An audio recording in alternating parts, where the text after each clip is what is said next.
All right, new book this week. What book are we in? Judges. Joshua. Joshua, then Judges, then Ruth, right? Okay. Well, what do we know about Joshua? He fit the battle of Jericho. As the song says, yeah.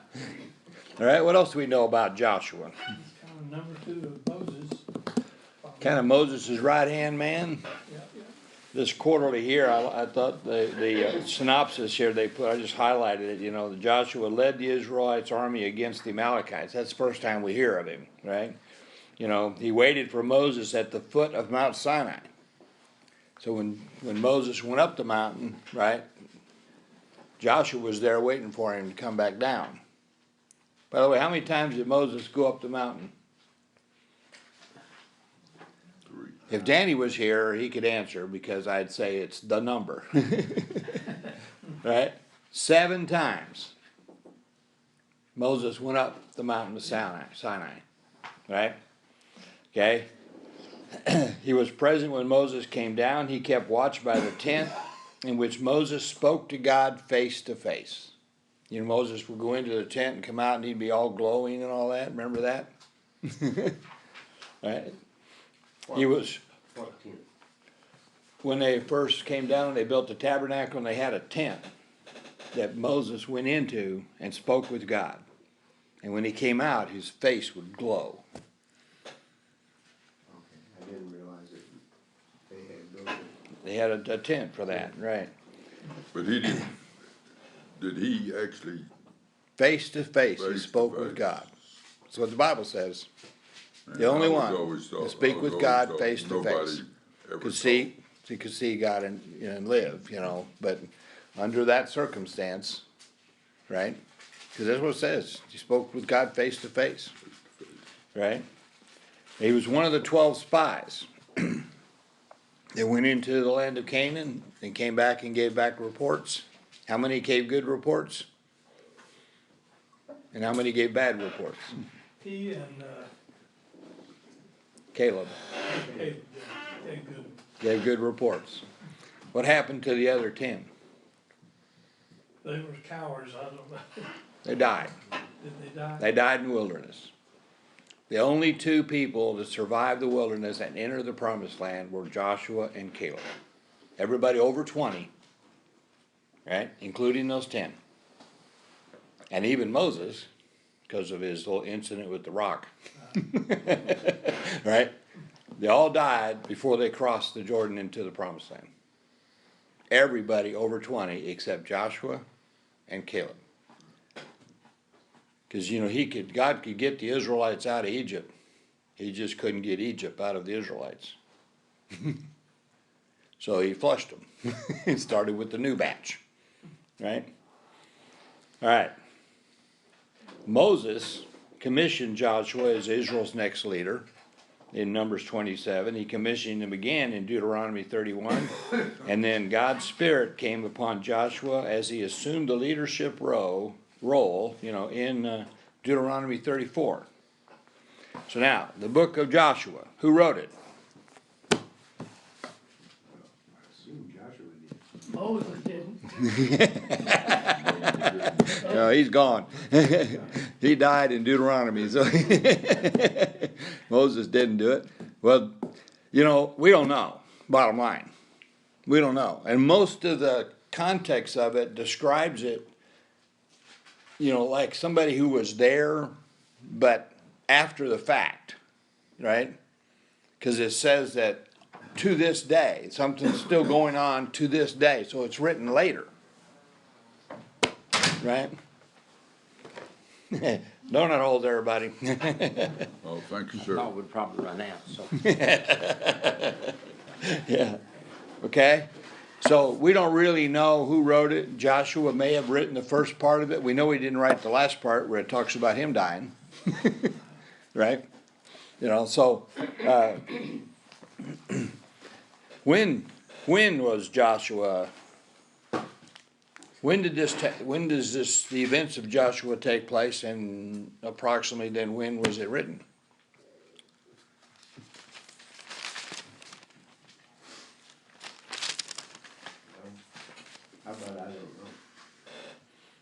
Okay? No date.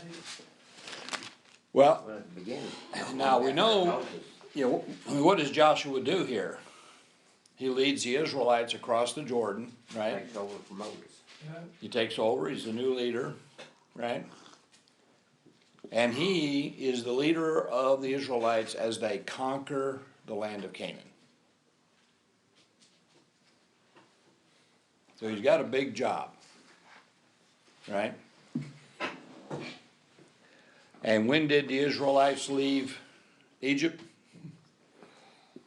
At least 20 years ago. Made it 40. 480 years before Solomon's temple, which was somewhere around 966 BC. And so 40 years after that, they're now ready to enter the promised land. So 440 years before Solomon's temple. That's what we know. Right? You know, later we're going to be talking about Ruth, which, you know, gives you some additional information on the lineage of David, right?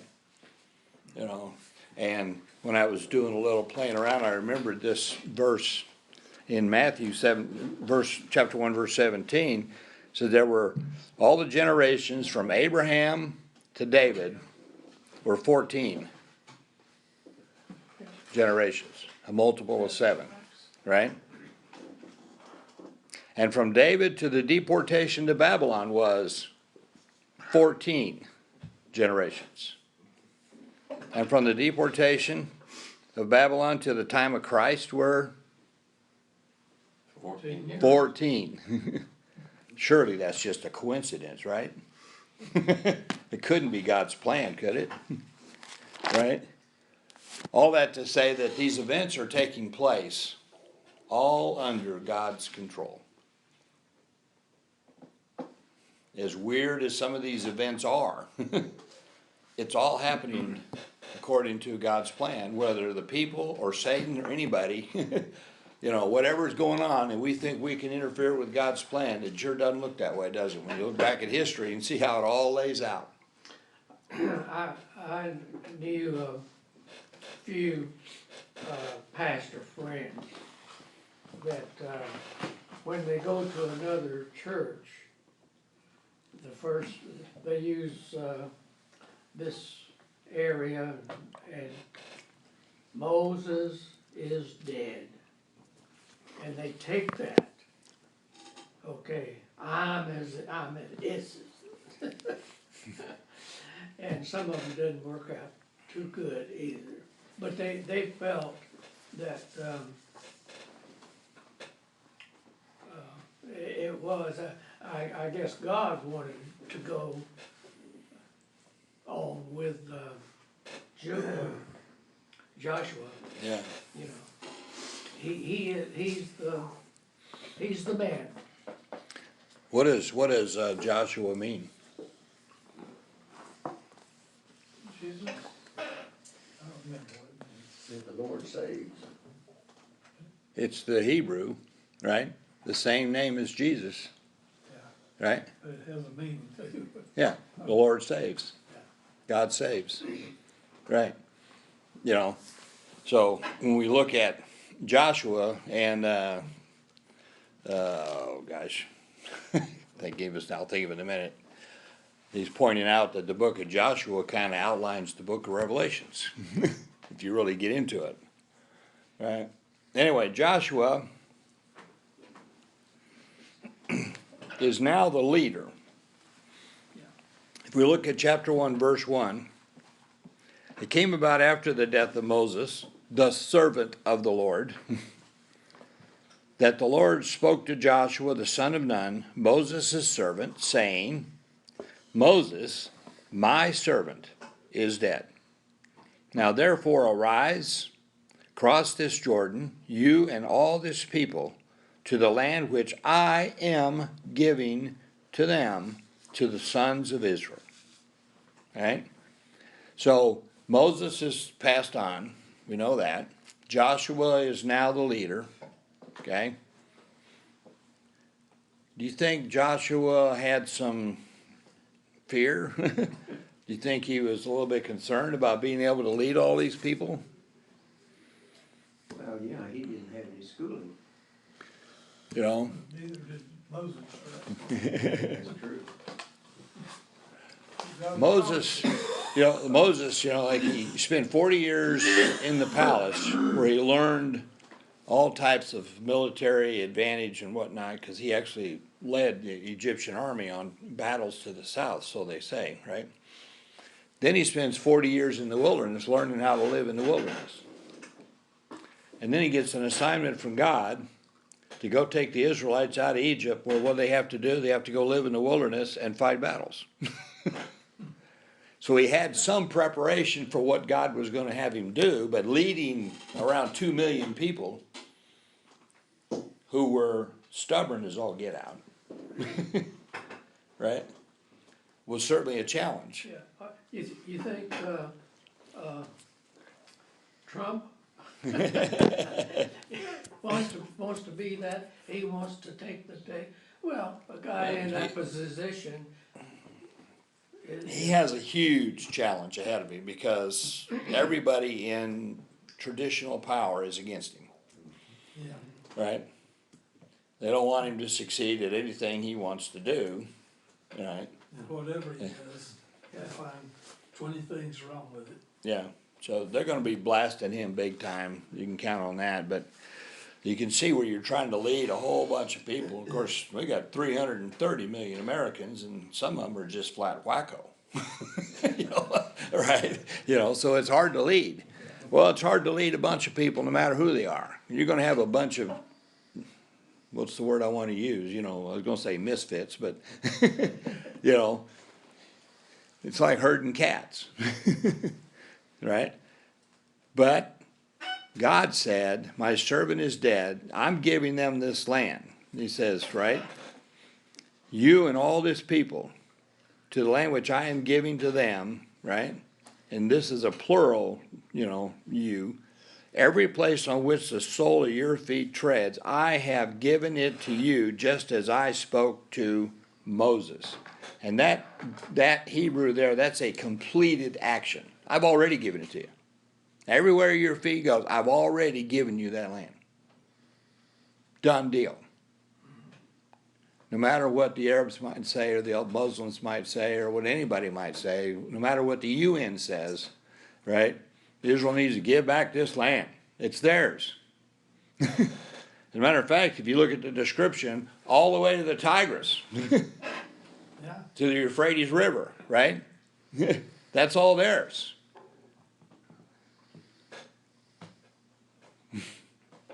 All the way to the north, to the south, all the way to the Mediterranean. Lebanon is the only thing that would be, quote unquote, not theirs. But anyway, he said, God says, I've given it to you. So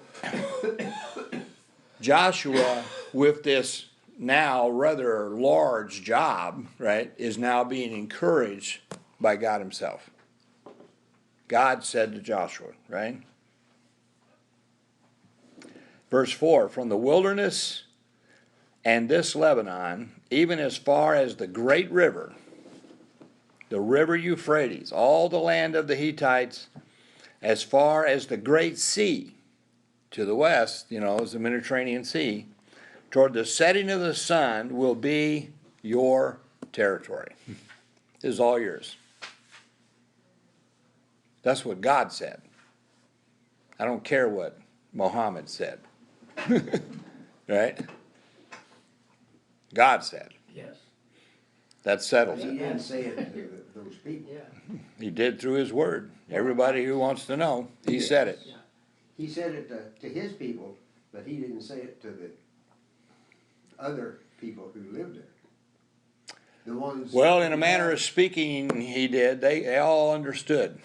That's why at Jericho they were all shaking in their boots. That battle was won before it started. They knew about the battles in the desert and how the Lord had just decimated the enemies. Israel just marched all over everybody. They got in their way, right? And so they knew that God was on their side. you know, and so the people at Jericho Well, were doomed. that word comes in, like here, the verse 5, no man shall be able to stand before you these all the days. And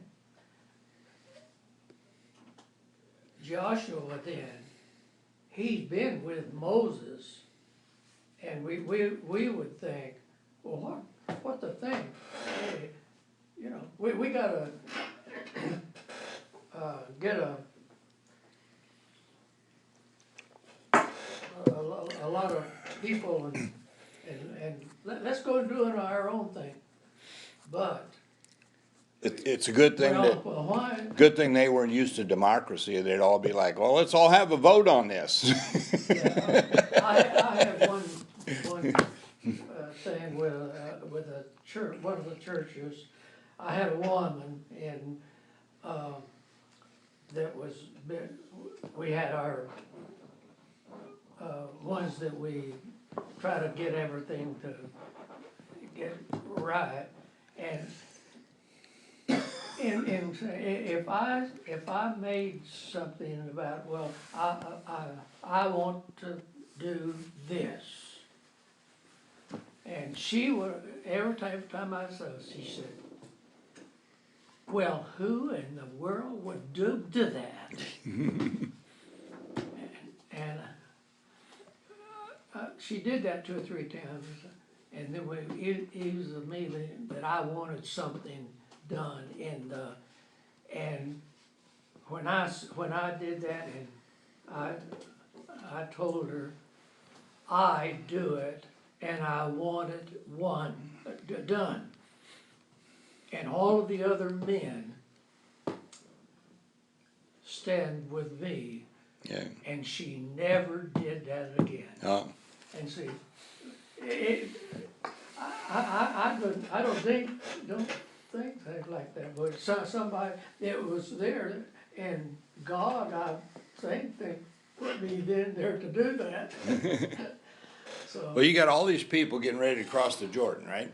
yeah, And here now Joshua's in charge. yeah, He doesn't have the history Moses had. If Moses had said, let's cross, they'd have said, okay, let's go, right? yeah. With Joshua, they're like, are you sure? You know, is this time, right? Is this the way to go? And the Lord's given him all this. Like he says in verse 5, no man will be able to stand before you all the days of your life. And in his life, they expanded. They had the battle in the central, the battle in the south, the battles in the north, and they took the promised land, right? Unfortunately, they didn't finish the job. Right? If they'd have finished it after Joshua died, they wouldn't have had all the problems they even have still today. Well, if they'd have just followed his instructions on what to do when they took a city. He tells him then, right? Because in verse 6, be strong and courageous. And by the way, that's an order. It's not a suggestion. God's telling him, be strong and courageous, for you shall give this people possession of the land which I swore to their fathers to give them. You see, if God's on your side, who can stand against you? I think that's in Corinthians, isn't it? Paul wrote. Right? In verse 7, only be strong and very courageous. He repeats it, right? At least 3 times. Now, the next question I have for you is this. Is it important to be strong and courageous and charge into battle? Or is it important to be strong and courageous in the spiritual matters first? You know, if you and God are on the same page, and God says, go get them, you have no reason to hesitate, do you? But if you're having trouble believing God, and he tells you to be strong and courageous, right? Doing the next steps in the physical realm become much more problematic. It's the same way with us in our life, the stuff that we do. If we're on the same page with God, Satan tempts you to do something you shouldn't do. It's not much of a temptation. Because you already know how God has spoken on that issue, whatever it is. If you're having trouble staying in sync with God because of whatever, usually some kind of pride that we have in our own life, I can handle this. I don't need God to help me with this one, right? And then Satan jumps in and tempts you, and the next thing you know, you're doing all the wrong stuff. Easy, yeah. Right? You gotta watch out for that pride deal, don't we? Okay? So he's telling you, only be strong and very courageous. Be careful to do according to all the law which Moses my servant commanded you. What does he mean by all the law? Do all the things I tell you to do. What kind of law did they have at this point? 10 Commandments. The 10. And who wrote the first 5 books? Moses. Moses. And where's Moses? Dead. Did. He's in heaven at that point, right? So they have the first 5 books. They have the Torah, the Pentateuch, right? All the law. So God's already laid it out for them. The 10 Commandments is the basics of it, plus all the law. It's all laid out for them. Obey all the law which Moses my servant commanded you. Do not turn from it to the right or to the left. There's no fudge factor. We like to say, well, this is a little bit gray. I think I can do this. I like Einstein's theory. If you think it's gray, follow it all the way to the end. And it'll be black or white. And you'll know. Just think about the consequences of what you're doing all the way to the end. Take it all the way to the end and see where it goes. Before you make that jump, because it's really not gray. And that's what he's saying here. You don't go to the left, you don't go to the right, so that you may have success in whatever you do. You want success?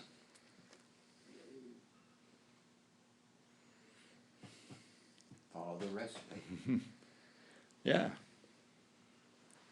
He says, verse 8, for this book of the law shall not depart from your mouth, but you shall meditate on it day and night, so that you may be careful to do according to all that is written in it, for then you will make your way prosperous, and then you will have success. How many political leaders in our country today make their decisions based on spiritual issues? How many what? Not many. Our political leaders, when they're going to make a decision, do they pay any attention to what God said? I don't think we have any political. If Reagan probably did when he was If there is any president. that do, they're still. Few and far between today, aren't somebody they? that Vetoes what they want to do.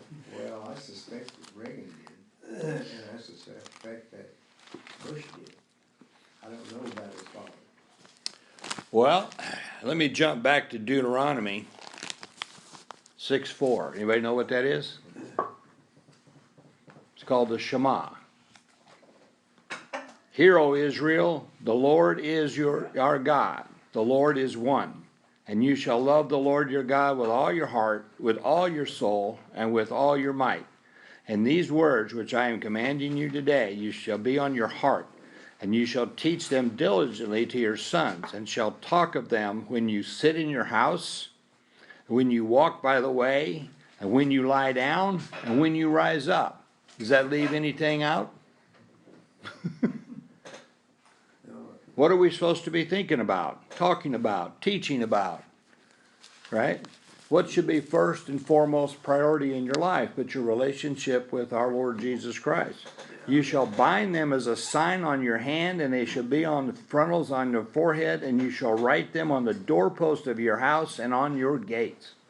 What do you suppose he would say today about cell phones? You ought to have it on there. Well, what are you doing with the cell phone? If you're teaching and talking about the things of God, perfectly good, right? If you're planning to do things that fall into the gray area, you know, cell phone's nothing more than a tool. It's all what's in here, what's in your heart, right? And if God, you and God are on the same page, this is what you will do. And that's what he's basically saying here again, right? Same thing. In Deuteronomy 28:1,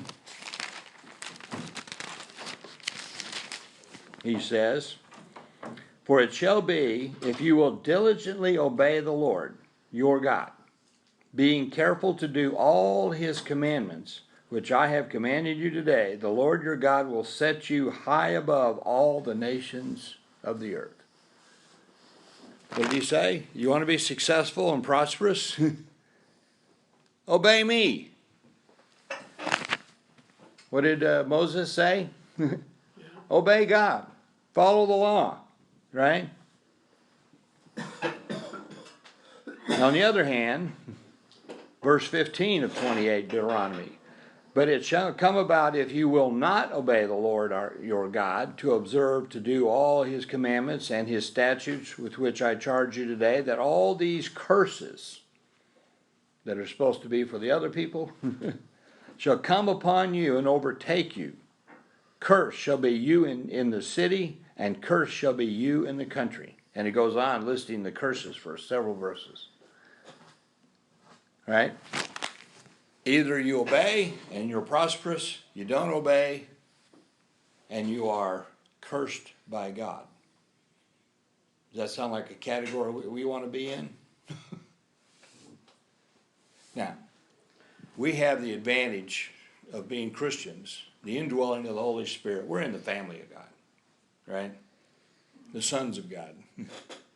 You know, so we're not going to fall into the cursed category. But we can certainly fall into, if we fall into sin, we're going to fall into the consequences category. And those consequences are far greater than we could ever imagine. Right? So it behooves us to pay attention and obey the Lord God, just like he's saying here.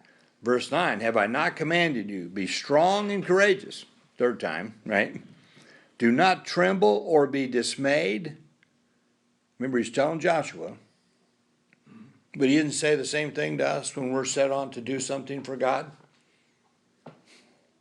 We're to be strong and courageous. We don't need to be fearful and dismayed. If God's told you to do something, just go do it. Everything's going to be fine. Right? We as, our God's, for the pastor, and I always come back to that today, this, what that is. So, yes, we have, here, Joshua, he has his instructions. And today, there are godly men in the of churches for them, and many of them get in and get going things that are, and trust that guy, that pastor, and where they go, because they have followed these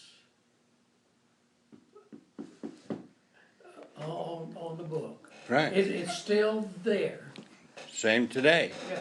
What does he say? "Be strong and courageous, for the Lord your God is with you wherever you go." Right. Right? And we know he's with us. He's indwelling us. Yeah. Right? Wherever we go, God is with you. Yeah. Right? Yeah. So we need to pay attention and do what he's commanded us to do. And then Joshua commanded the officers of the people, saying, "Pass through the midst of the camp and command the people, saying, prepare provisions for yourselves, for within 3 days you are to cross this Jordan, to go into possess the land which the Lord your God is giving you to possess it. He's telling them, it's time, get ready to go. In 3 days, we're crossing the Jordan. What happened when they crossed the Jordan? Anything interesting? Anybody remember? When they crossed the Jordan, what happened? Well, the river stopped. The river stopped. They went across on dry land, just like they did with the Red Sea. And I was thinking of rocks. Yeah, they got the rocks to make right, they did. You know, but they went across. Does that tell the people that God's with Joshua just like he was with Moses? They crossed the Red Sea on dry land. Now they're going into the Promised Land. They're crossing the Jordan River, which is not near as big as the Red Sea, but still, they went across on dry land. Right?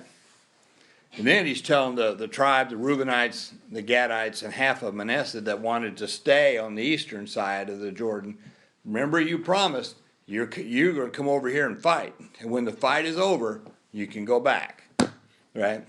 And they said, yep, that's what we said. That's what we'll do. And that's what the next 5 verses are, right? You know. Yeah. I don't know who's supposed to ring the bell, but Last verse, verse 18. Anyone who rebels against your command and does not obey your words in all that you command him shall be put to death. Only be strong and courageous. 4th time. Right? So as we go out and do things for God, shouldn't we be strong and courageous?